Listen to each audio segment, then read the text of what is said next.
Seperti rusa yang haus, rindu aliran sungaimu.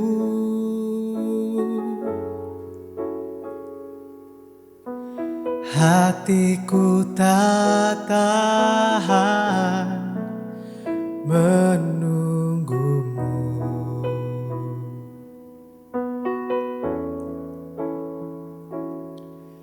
Bagai tanah gersang menanti datangnya hujan,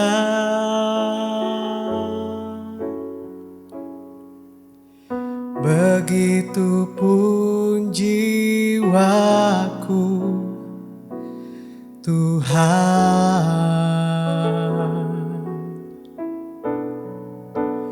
Hanya Engkau, pribadi yang mengenal hatiku.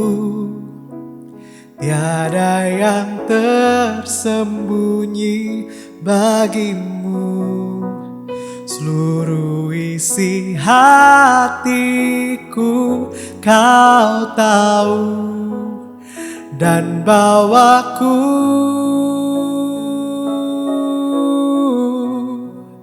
untuk lebih dekat lagi padamu, tinggal dalam indahnya dekapan kasih-Mu.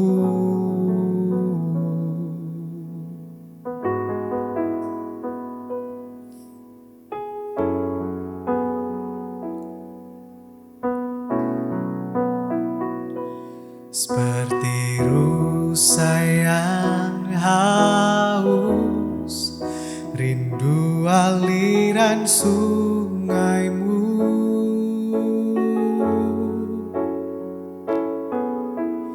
Hatiku tak tahan menunggumu.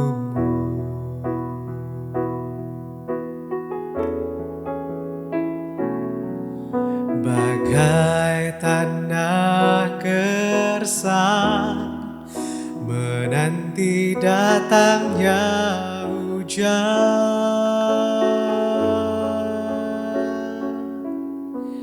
begitupun jiwaku, Tuhan. Hanya Engkau,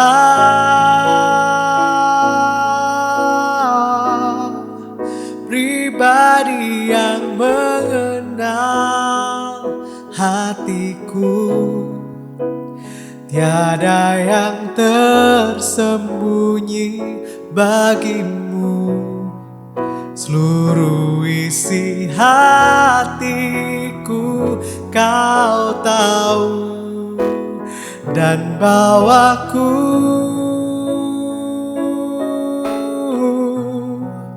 untuk lebih dekat lagi padamu, tinggal dalam indahnya dekapan kasih-Mu.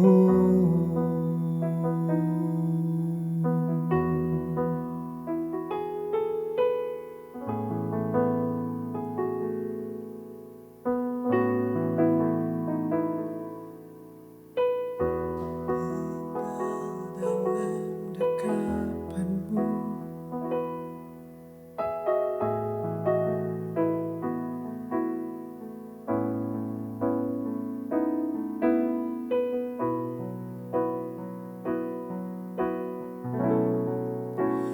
Hanya Engkau,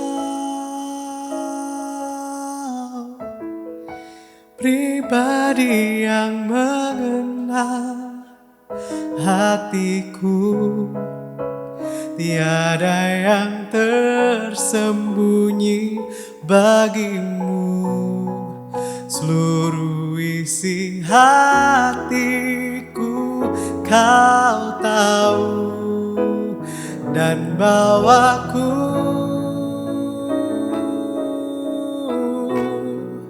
untuk lebih dekat lagi padamu. Tinggal dalam indahnya dekapan kasih-Mu.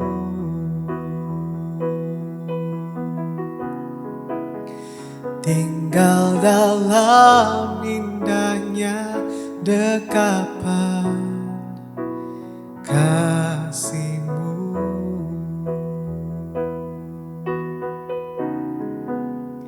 Tinggal dalam indahnya dekapan kasih-Mu.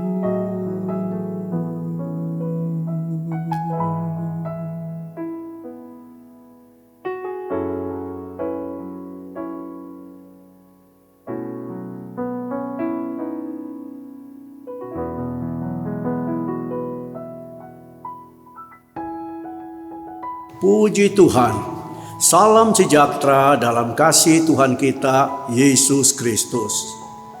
Jumpa kembali dalam ibadat online pada minggu ini. Firman Tuhan akan disampaikan oleh hambanya, Ibu Herlina Budiawan.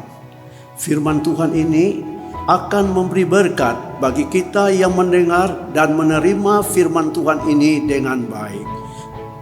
Tuhan memberkati semua kita. Haleluya. Haleluya. Kasih karunia dan damai sejahtera dari Tuhan Yesus Kristus kiranya menyertai saudara dimanapun berada. 7 minggu telah kita lewati bersama, bertumbuh dalam firman Tuhan dengan tema The Priestly Blessing, ucapan berkat imam yang terdapat di dalam Bilangan pasal 6 ayat 22-27. Dan saat ini serta beberapa minggu ke depan kita akan bertumbuh bersama juga di dalam firman Tuhan dengan tema The Blessing of Salvation, berkat-berkat keselamatan. Ada banyak berkat yang menyertai keselamatan yang telah kita terima di dalam Yesus Kristus. Jangan lewatkan pembahasan setiap topik, karena berkat-berkat keselamatan inilah yang akan menolong kita melewati zaman akhir, khususnya pandemi COVID-19 ini. Mari sama-sama kita berdoa. Tuhan Yesus, kami berterima kasih untuk kasih karunia-Mu di dalam kehidupan kami, yang melayakkan kami untuk kami dapat menikmati berkat firman Tuhan. Roh Kudus, urapilah kami semua supaya kami dapat mengerti setiap firman Tuhan.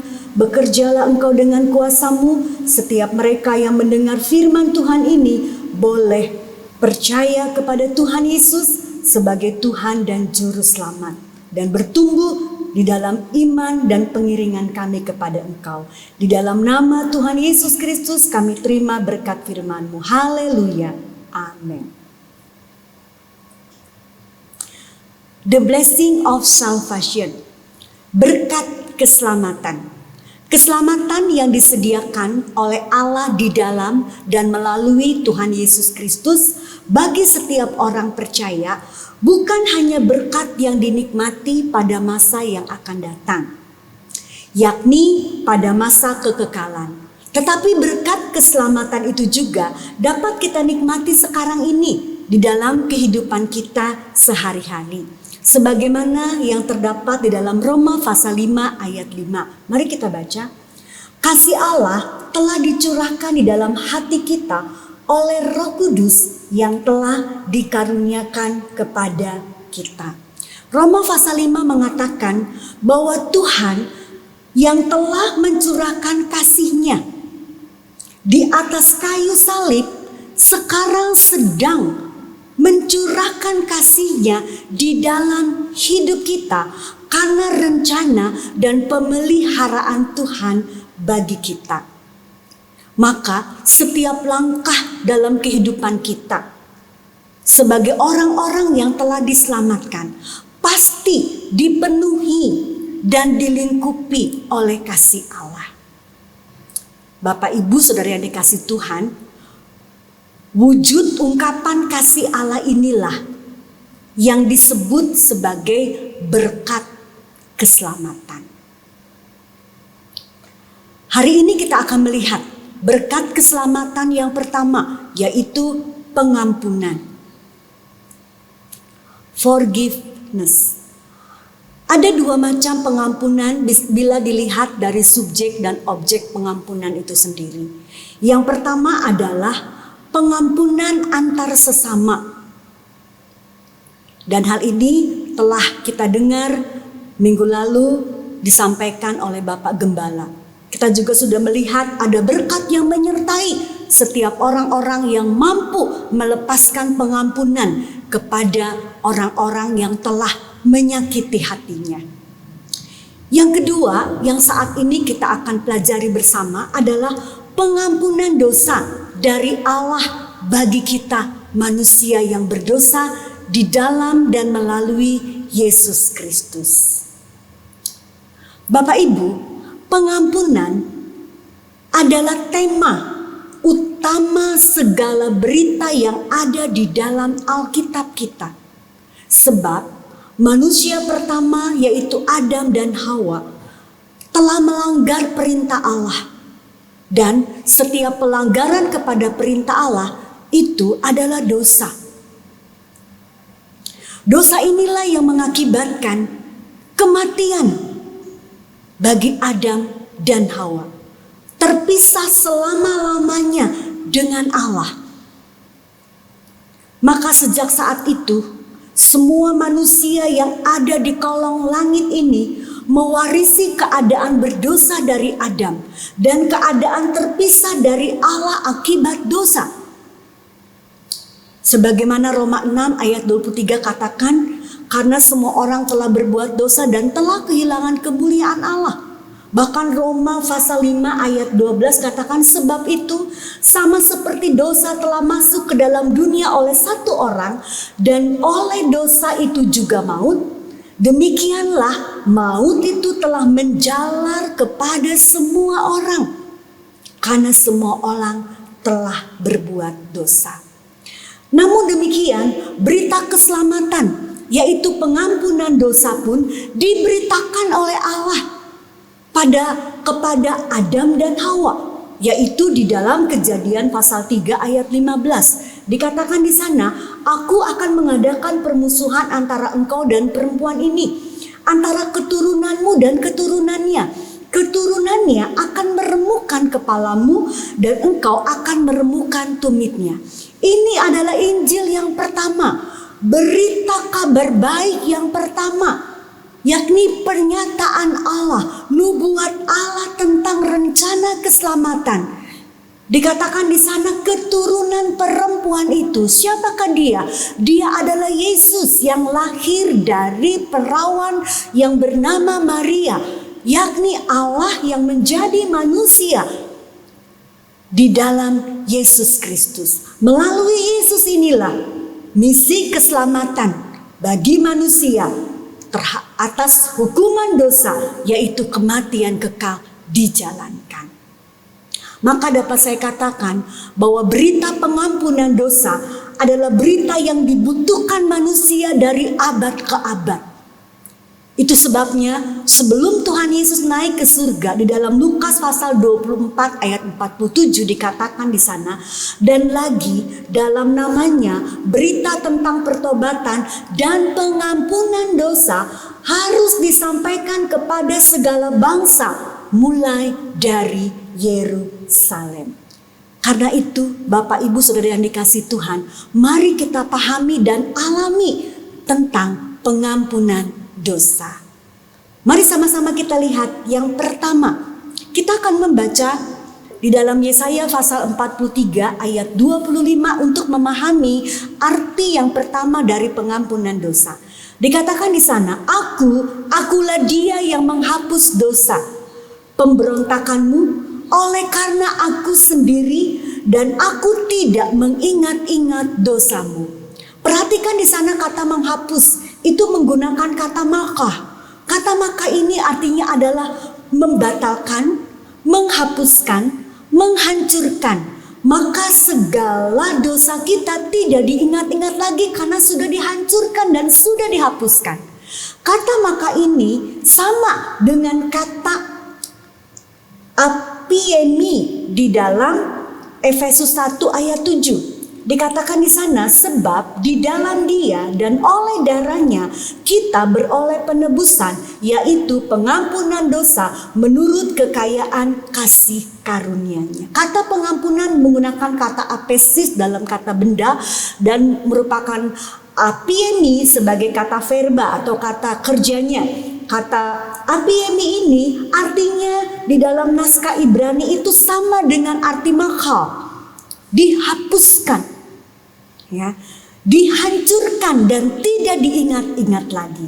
Sehingga definisi yang pertama dari pengampunan dosa adalah membayar lunas semua surat hutang dosa. Mengapa saudara? Membayar lunas semua surat hutang dosa. Karena dalam pemahaman Semitik, dosa adalah hutang.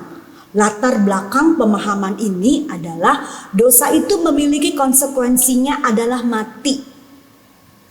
Maka setiap orang yang berdosa, ia mempunyai hutang nyawa. Ketika Daud berbuat dosa, ia berkata bahwa dia berhutang darah. Oleh karena itu dia memohon pengampunan dan pelepasan di dalam Mazmur pasal 51 ayat 16. Dikatakan di sana, lepaskanlah aku dari hutang darah ya Allah, Allah keselamatanku. Daud berseru dalam keadaan yang berdosa. Dikatakan lepaskanlah aku dari hutang darah. Ya, karena dosa itu berarti hutang darah, hutang nyawa. Dan di dalam masa perjanjian lama, darah nyawa harus dibayar dengan nyawa. Maka pengampunan dosa menurut pola pikir Yahudi itu ibarat seorang yang punya hutang tapi dianggap lunas. Karena telah dihapuskan. Sudah ada nyawa yang dibayarkan, sudah ada darah yang dikorbankan untuk menghapus setiap hutang darah tersebut. Oleh sebab itu, kalau kita melihat di dalam perjanjian lama, kita mendapati ada berbagai macam ritual pengorbanan darah dalam tata cara ibadah Israel. Dan semuanya itu merupakan tipologi atau bayangan dari tindakan yang akan digenapi oleh Tuhan Yesus Kristus. Dia yang akan mati. Dan setiap darah di atas kayu salib merupakan harga yang dibayar untuk melunasi semua hutang dosa manusia. Bapak Ibu Saudara yang dikasihi Tuhan, ketika kita telah mendapatkan pengampunan, yaitu dosa-dosa kita telah dilunasi oleh darah Kristus, darah yang mahal, darah yang kudus dan tidak bercacat, maka kita memiliki berkat dari pengampunan itu sendiri. Apakah berkat dari pengampunan itu? Freedom, kemerdekaan, kebebasan. Galatia 5 ayat 1 katakan, supaya kita sungguh-sungguh merdeka, Kristus telah memerdekakan kita. Yesus telah memerdekakan kita dengan cara Dia melunasi semua hutang dosa kita. Mati di atas kayu salib. Itu sebabnya saudara dikatakan di sana, karena itu berdirilah teguh dan jangan mau lagi dikenakan perhambaan. Jadi setelah kita mendapatkan pengampunan, ada berkat yang menyertainya, yaitu kemerdekaan, kebebasan, hidup yang bebas, hidup yang merdeka, tanpa ada tuntutan lagi dari dosa, yaitu maut. Ya. Nah, kemerdekaan ini merupakan sebuah kesempatan bagi kita. Untuk apa? Untuk kita melakukan pilihan. Karena dikatakan di sana jangan mau lagi dikenakan kuk perhambaan. Artinya ada sebuah pilihan di dalam sebuah kemerdekaan sebagai kesempatan kita hidup. Pilih apa? Pilih untuk berdiri teguh dan tidak mau dikenakan kuk dosa lagi. Bahkan di dalam ayat yang ke-13 dikatakan, saudara-saudara, memang kamu telah dipanggil untuk merdeka. Tetapi janganlah kamu mempergunakan kemerdekaan itu sebagai kesempatan untuk kehidupan dalam dosa. Melainkan layanilah seorang akan yang lain oleh kasih. Perhatikan di sana, kemerdekaan, freedom, kebebasan yang telah kita terima sebagai berkat pengampunan harus dipergunakan sebagai sebuah kesempatan untuk melayani seorang akan yang lain oleh kasih. Bapak Ibu yang dikasihi Tuhan, mari kita belajar melayani sesama kita oleh kasih. Karena kita telah mendapatkan berkat pengampunan, yaitu kebebasan, kemerdekaan sebagai sebuah kesempatan memilih tidak melakukan dosa, tetapi memilih untuk melayani sesama kita, berkontribusi, beraktualisasi untuk sesama kita. Tahukah Bapak Ibu, ketika kita beraktualisasi, ketika kita berkontribusi kepada sesama kita, artinya kita sedang mencapai sebuah potensi penuh hidup kita untuk kita bisa berarti bagi sesama kita. Artinya kita sedang beraktivitas dengan sangat kreatif bagi sesama kita. Berarti Bapak Ibu yang dikasihi Tuhan, kalau kita mempergunakan kemerdekaan ini sebagai sebuah kesempatan untuk melayani, maka potensi dirimu itu akan semakin penuh berkembang dalam karir, di dalam posisi kita, di dalam pelayanan kita, dalam seluruh bidang-bidang kehidupan kita. Kita akan melihat potensi penuh hidup kita itu akan semakin full dan itu akan diaktualisasikan kepada sesama kita. Tetapi bila kita memilih tidak melayani sesama kita, ketika kita mendapatkan berkat pengampunan itu, yaitu kesempatan hidup dalam kemerdekaan, kita tidak isi dengan melayani sesama, maka saudara akan melihat, akan menyusutnya potensi hidup kita, akan semakin tidak kreatifnya kita, akan semakin pasifnya kita di dalam kita menjalankan roda kehidupan kita, di dalam kita menjalankan aktivitas hidup kita, dalam kita menjalankan karir hidup kita. Semuanya akan semakin menyusut. Karena apa? Karena kita tidak memilih kesempatan dalam kemerdekaan yang Yesus berikan sebagai berkat pengampunan untuk melayani sesama kita. Haleluya. Yang berikut saudara, kita akan melihat makna atau definisi pengampunan yang kedua. Kita baca terlebih dulu di dalam Mika 7 ayat 18. Siapakah Allah seperti engkau yang mengampuni dosa dan yang memaafkan pelanggaran dari sisa-sisa miliknya sendiri, yang tidak bertahan dalam murkanya untuk seterusnya, melainkan berkenan kepada kasih setia. Saudara perhatikan di sana kata mengampuni. Itu menggunakan kata afar. Kata afar ini artinya adalah melewati, pass over, cross over. Dalam arti melewati, kata afar ini adalah menyeberangkan, menjadikan sesuatu hal menjadi berlalu. Kalau Bapak Ibu memperhatikan gambar di dalam slide, kita melihat di sana bahwa manusia tidak dapat menyeberangi jurang yang dalam untuk mencapai kehidupan kekal. Manusia yang berdosa tidak dapat menyeberangi jurang yang dalam untuk mencapai kehidupan yang kekal.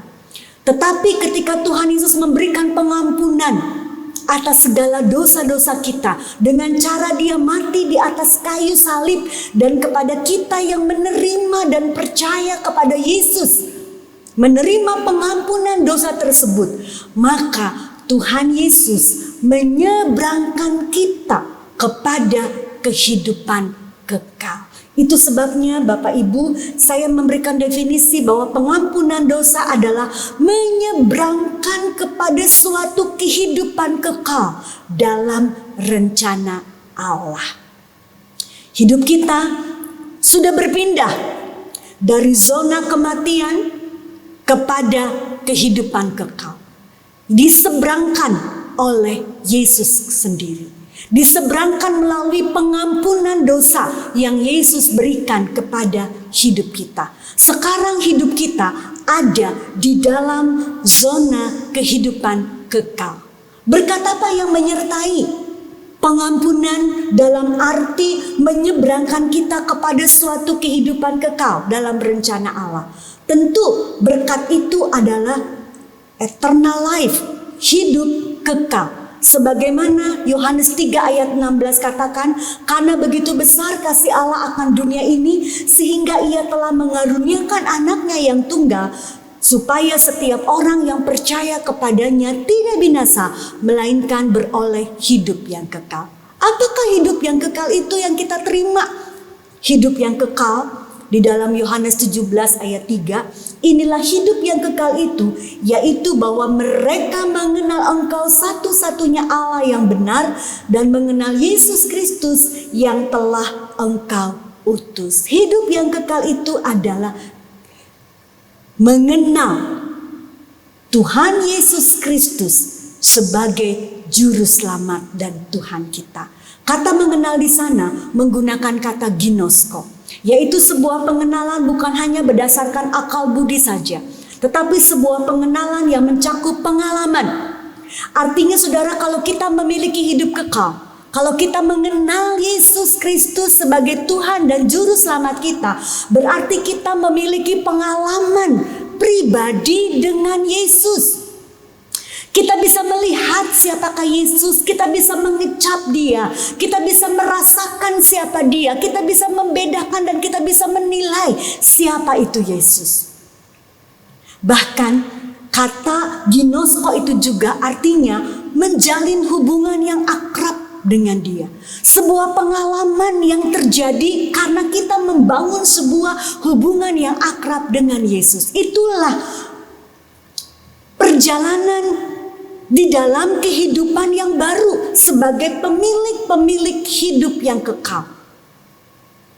Bapak Ibu Saudara yang dikasihi Tuhan, ketika kita berjalan dengan memiliki hidup yang kekal di sebuah zona yang baru, itu artinya pertumbuhan kita mengenal tentang siapakah Tuhan Yesus Kristus, justru itu akan membawa langkah kita kepada berkat keselamatan masa yang akan datang, yaitu hidup selama-lamanya dengan Tuhan di sorga.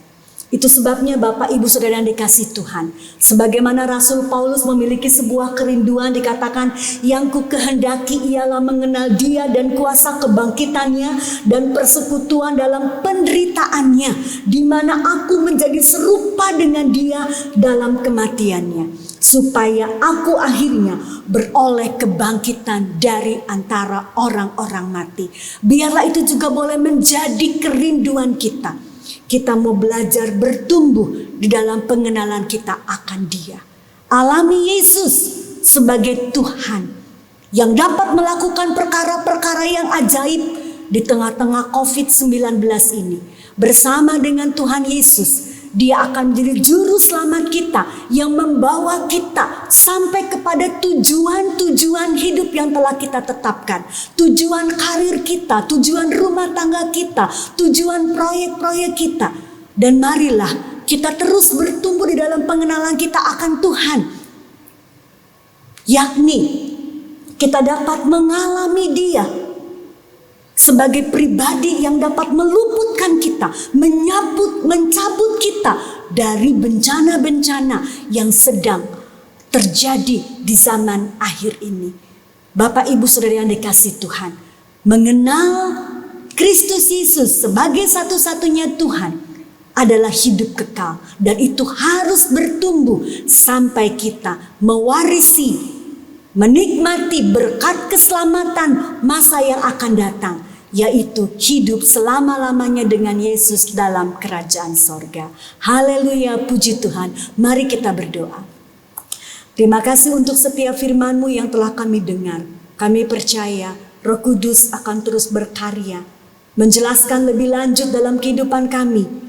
Dan biarlah Tuhan semakin termeterai dan bertumbuh dalam kehidupan kami. Lebih daripada itu, setiap yang mendengar firman-Mu, mereka boleh menikmati kuasa kemuliaan-Mu Yesus sebagai Tuhan dan Juru Selamat, yang membuat mereka dapat melewati masa-masa yang sukar di tengah-tengah pandemi COVID-19 ini. Terima kasih Tuhan, kami percaya bahwa berkat keselamatan itu, yaitu pengampunan, telah menjadi milik kami semua, dan kami boleh berjalan di dalam berkat-berkat pengampunan sampai kami menerima berkat keselamatan di masa yang akan datang, bertemu dengan Engkau sebagai Juru Selamat kekasih jiwa kami dalam kerajaan surga. Di dalam nama Tuhan Yesus Kristus, semua yang diberkati katakan amin. Haleluya, puji Tuhan.